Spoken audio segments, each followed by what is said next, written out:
Okay, in this video we are going to talk about how to write electron configurations for an element.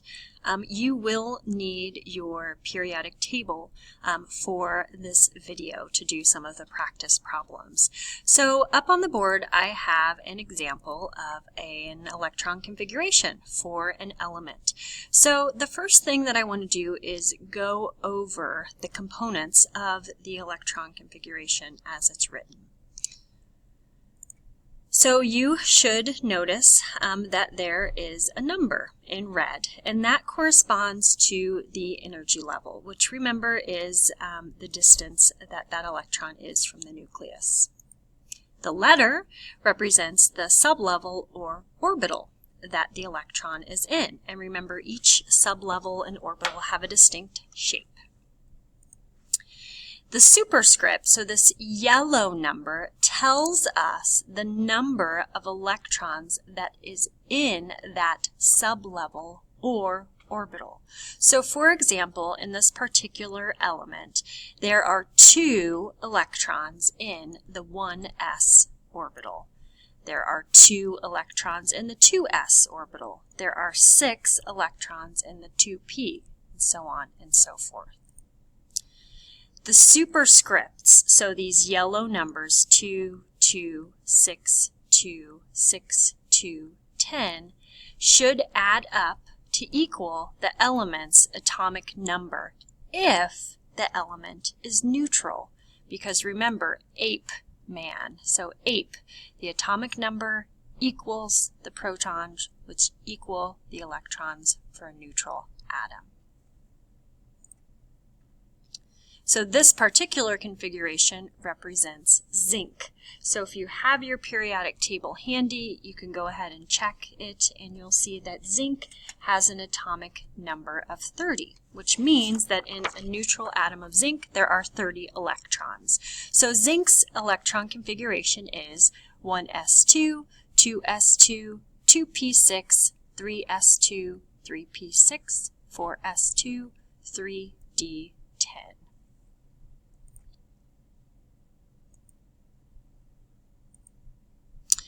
So how are you going to remember the order of the energy levels, since it's not energy level 1 followed by all of the 2 followed by all of the 3? One way you can do this is to make a diagonal diagram, and I'm going to show you an example. But essentially on your paper you're going to write the energy levels top to bottom, so starting with 1 going up to 7. And then you're going to write the orbitals in S, P, D, F order. Okay.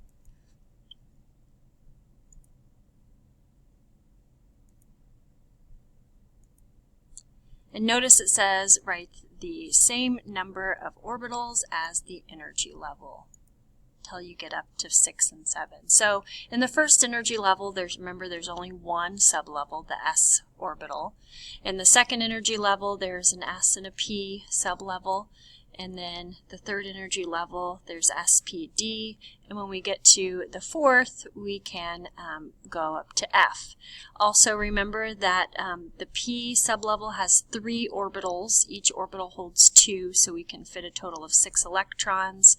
The D orbital has, or the D sublevel has 5 orbitals, each fitting a maximum of 2, so 10 total electrons possible in there. And then F has 7 possible orbitals, so it can hold 14. Now we're going to draw diagonal lines from the bottom right corner, and you can essentially follow the arrows to determine which the order of the energy. So notice how our first arrow goes through 1s. So 1s is the lowest energy level. The second arrow goes through 2s. So 2s is our second energy level. And then our third arrow goes from 2p to 3s. So the order so far is 1s, 2s, 2p6, 3s2, 3p6, 4s2, 3d10, 4p6, 5s2, and so on and so forth. So I would write this, if it helps, in your science notebook. And we're not going to go any further than this because we're past the current periodic table. Okay, so this again is a way to remember the order of the sublevels and their energy levels. So 1s fills first, then 2s, then 2p6, then 3s2, then 3p6 and 4s2, 3d10, 4p6, 5s2, 4d10, 5p6, 6s2. All right, so those are the orders, but remember we've been talking about how we can really relate a lot of things about an atom to the periodic table, and electron configuration is one of those things. So the way that the elements are arranged on the periodic table, remember by increasing atomic number, which really means increasing amount of electrons, puts them into nice blocks. So you can actually, and again we're going to go left to right like we're reading, you could go across the periodic table and determine the electron configuration of any given element because it's divided into blocks. And we call these first two rows the S block. Over here, after the little dip, this is our P block. And then in the middle, we have our D block and then our F block down here. Now notice that the first row has a 1s because the rows actually correspond to the energy levels. So the electrons that fill up the orbitals in the first row go into the first energy level, and then we go into the second energy level, and the third, okay, and the fourth. And then let's try this out. So let's say, for example, we want to determine the electron configuration for aluminum. So remember that we start in the lowest energy level, so we're going to start up here at 1s. When you're doing this, I read it as every time I go through an element, I'm adding an electron to that specific energy level and orbital. So hydrogen's electron configuration, it only has one electron, so it's just 1s1. And then helium, 1s2. Lithium, we go 1s2, right? 1s1. 2 electrons, 2s1, okay? For, let's circle one and I'll write it out.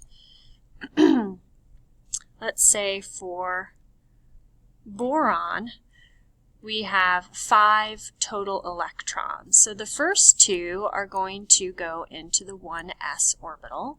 Okay, so they'll fill that first, so it would be 1s2. Then we're going to go through 2s, so 1 electron in 2s, 2 electrons in 2s. Now it's full, so 2s2. And then we're over here in the 2p block, and we're going to stop there, just 1 electron, so it is 2p1. Okay? So we can use the periodic table to help us figure out where the what the electron configuration is. Let's do it for another one that's a little further down. Let's do it for gallium, which is right here. Okay? So I'm going to start up in the top left-hand corner, and every time I pass an element, I'm adding an electron. Okay? So I'm going through hydrogen, 1s1, 1s2, so that's full. Then I'm going to go down. We're in 2s1, 2s2, that's full. So I have 2 in there. 2p1, 2, 3, 4, 5, 6, so 2p is full, so 2p6, remember 6 electrons can fit in there. Now we're going in 3s, 3s1, 3s2. Okay. Now I'm in 3p, 3p1, 3p2, 3, 4, 5, 6. So 3p6 is full. 4s1, 4s2. Now notice how when I start in the fourth row, for the D block, we're actually in the third energy level. If you recall, 4s2 actually has a slightly lower energy level than 3D. So I'm in 3D, 3D1, 2, 3, 4, 5, 6, 7, 8, 9, 10. So 3D is full. So we've got 10 electrons in there. And then I'm going to stop here at 4p1.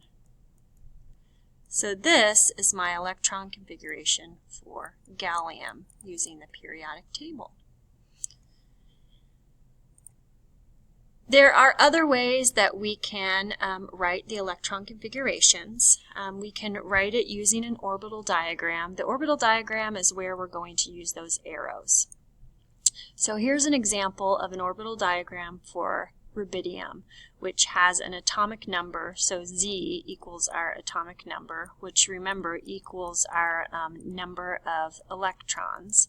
So rubidium has an atomic number of 37, so it has 37 electrons. So we start by filling the 1s orbital. Remember that we start by filling with a clockwise spin, so our arrow pointing up, and then we pair it with an arrow going the opposite way. The next energy level that gets full is 2s. Okay, so we fill 1 and then we pair up. The next energy level and sublevel is 2p. So remember the empty bus rule. We're going to fill each orbital with 1 and then we will pair up. Okay, and then 3s, 3p. Notice how we're filling them once, then we're pairing when that sublevel is full. So here's our orbital diagram for rubidium. Finish filling it and then we'll write out the electron configuration. Just filling them in order, empty bus rule. We've got now 37 electrons accounted for, and if we wrote out the entire electron configuration, it would be as follows: 1s2, 2s2, 2p6, 3s2, 3p6, 4s2, 3d10, 4p6. Now here's a hint. Here's a way we could find it looking at the periodic table. We're going to look at the last energy level full is 5s1. So if I go back to my previous slide in my periodic table, click through all these arrows, you'll see that 5s1, here's 5s, this has 1 electron in the 5s because it's the beginning, is rubidium. So now I've got some sample problems for you to try. I want you to use your periodic table and try to answer these, and then I'll post the answers to the questions so you can check yourself. And in class, we are going to take some time working through these. So if you have any questions, jot those down. So I want you to practice writing the electron configuration for hydrogen. The atomic number is 1. You might want to pause. Do it for sodium, atomic number 11. Iron, the atomic number is 26. Phosphorus, atomic number 15. And arsenic, atomic number 33. So go ahead and do those. Pause this and press play when you're ready to check them. All right, here are the electron configurations that you should have came up with. Here's another question I'd like you to look at just based on this orbital diagram. So looking at this orbital diagram, I'd like you to tell me what element is the orbital diagram for.